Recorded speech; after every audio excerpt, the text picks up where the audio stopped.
Hey everybody out there in YouTube land, it is your good buddy Philtastic Phil here. Welcome you back to my channel. So today, May 10th, the Venom Let There Be Carnage trailer dropped. My initial thoughts, looks good. I'm hoping it's not one of those jobs where they just packed all of the good stuff in the first trailer and then you get there and it's like, what happened? Little apprehensive about the jokey Venom. Kind of see he's playing the radio at the beginning and making waffles and wants to eat Mrs. Chen. Woody Harrelson, I think, is an interesting choice for Cletus Cassidy. Could go one or two different ways. He's just not a guy that I find imposing myself. I mean, look, it's been a long time since Natural Born Killers. I think that's the last time anybody thought he was kind of creepy or scary. But look, my mind is open, and I figured this is a good opportunity to go through some Venom keys in my collection. I couldn't find everything because, quite frankly, I'm not that organized. If I were making a Spider-Man film, it would be called Far From Organized. But I also decided, let me try to do this two-camera shoot thing. So I've got my iPad precariously up on one object, and my iPhone precariously, I just said the word, precariously. It's up on another object that's not too steady. So hopefully I can get through these before any of my stuff breaks, or I spill something, or the heater comes on and ruins our audio. Will I do it? Let's find out. Okay, test number one, turning the camera on, turning the video on my phone without breaking anything. And look, I tried to do my best to frame this. Let me see here. I clearly don't plan these things out, if you haven't guessed yet.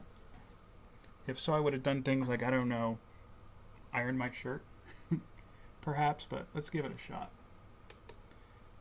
Okay, so the first Venom comic I'm going to show from my collection is one from my youth.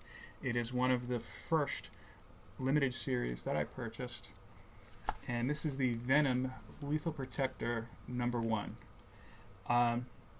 This is, in my mind, when Venom was still a really kind of scary character. I'm talking about the guy who broke a sidewalk, shoving Spider-Man through it. It's a little beat up because this is a well-read copy. You might not be able to see it too much, but there's a little bit of indentations here. I remember when the first film trailers came out not too long ago, they were talking that the story was going to be loosely based on this, and I was a little kind of shocked when I saw the movie because I was like, well, what point exactly was this based on? What part of Lethal Protector was this film based on? Because I don't see it. One of the things I always thought that was kind of cool about this book, not only the 90s flashy redness foil, but just the little, for the direct market books, this little Spider-Man here. Oh man. So, I don't know, that's something I really liked.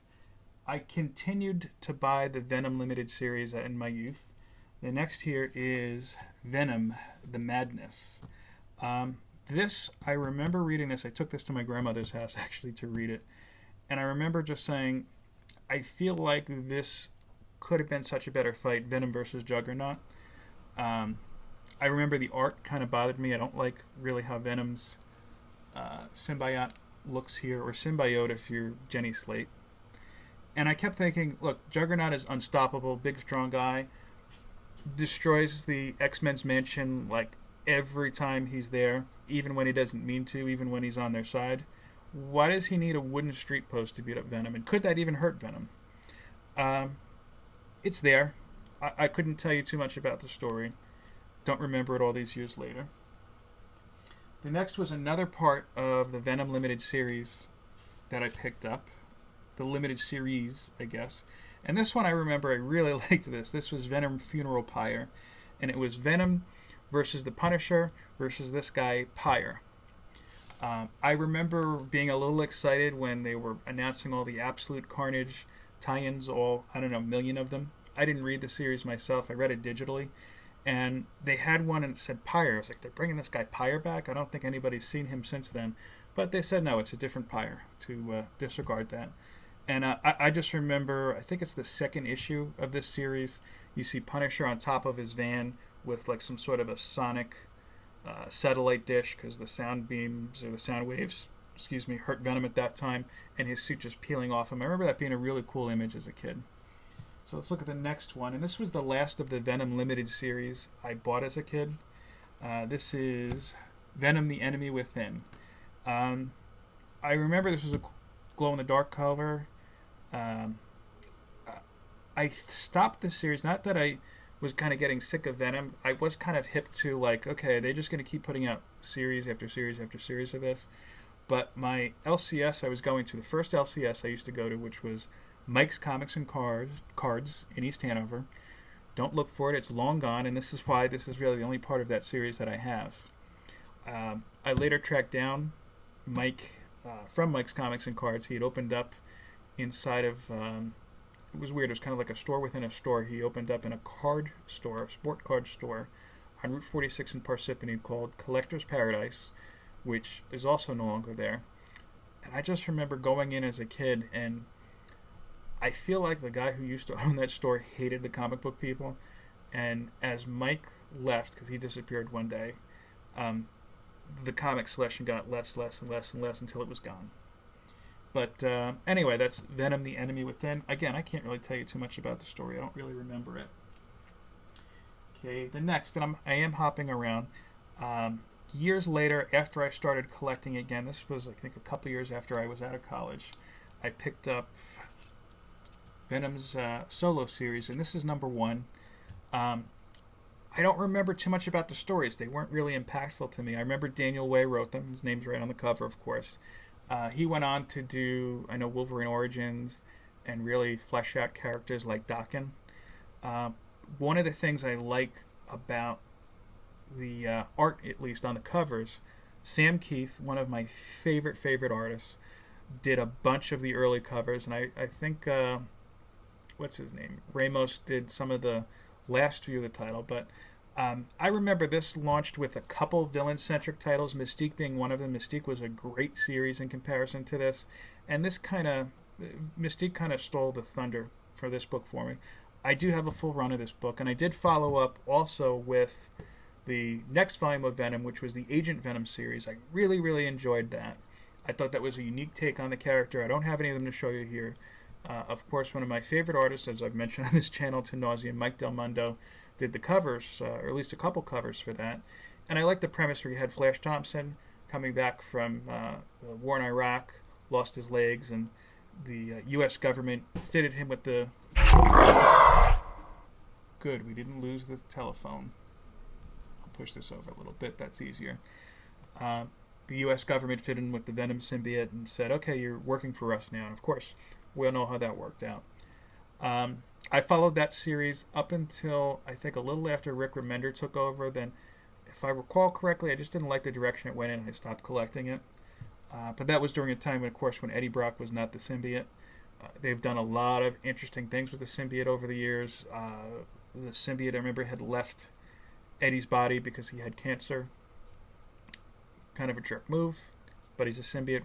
What do you expect? And somehow got into the hands of Scorpion. I thought he was always an interesting Venom. That was during the Marvel Knights SpiderMan series, which I also own, which is also not pictured. Why don't we change gears and go to Carnage? I do have Carnage's first appearance. Of course, again, not in this pile. Okay, and here is Amazing Spider-Man number 344. This was the cameo of Cletus Cassidy, the man who became Carnage. And I, to be honest with you, what is more memorable about this book to me is not just Cletus Cassidy, not just the artwork, but this guy Cardiac. Cardiac is my favorite, like, C-level comic book character. And I really do think that Cardiac is due for his own kind of run in a series. I feel like he's got a lot of untapped potential that Marvel has not scratched the surface on.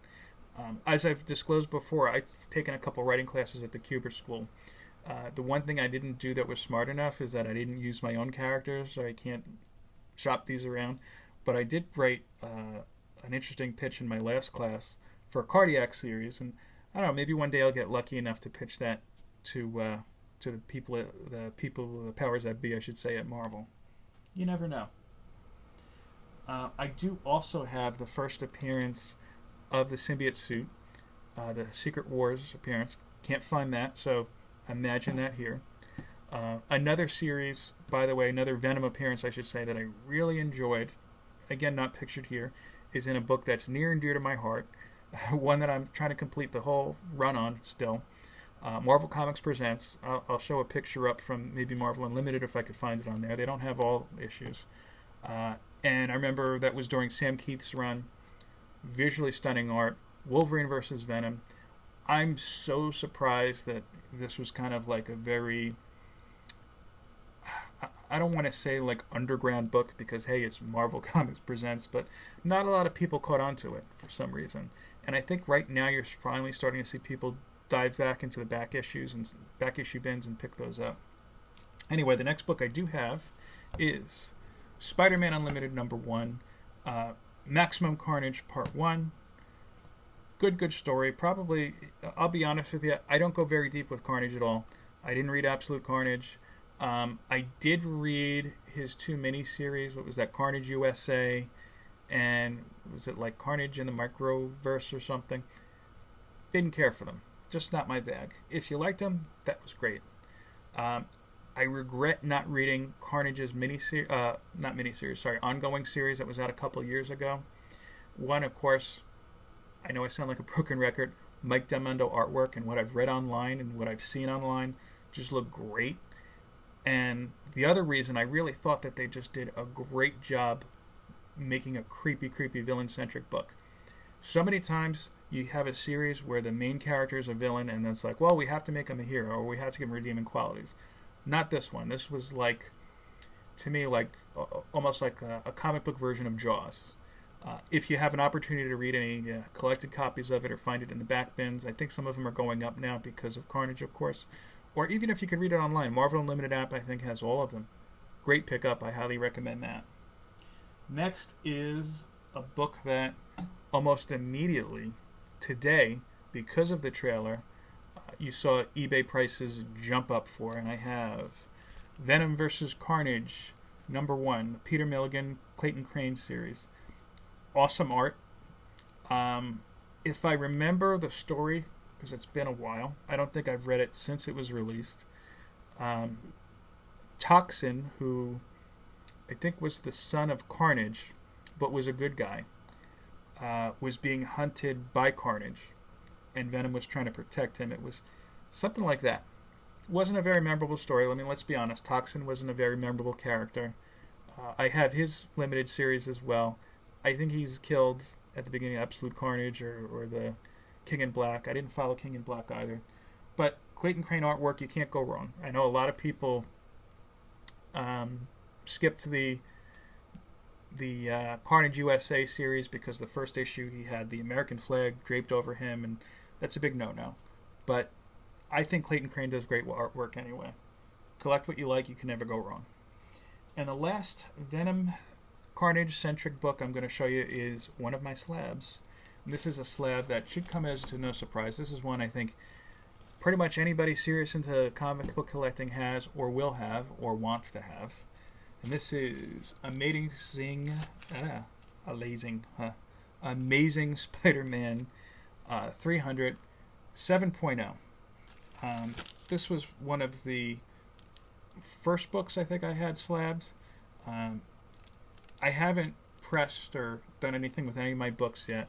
I'm going to be running on a future video, putting out, I should say, a future video, where a good friend of mine from YouTube land, Matt Woods, helps me talk about pressed books, or if a book should be pressed or not. But yeah, here we go. Amazing Spider-Man 300, the last appearance, at least for the time, of the black suit, and the first full appearance of Venom and the origin, of course.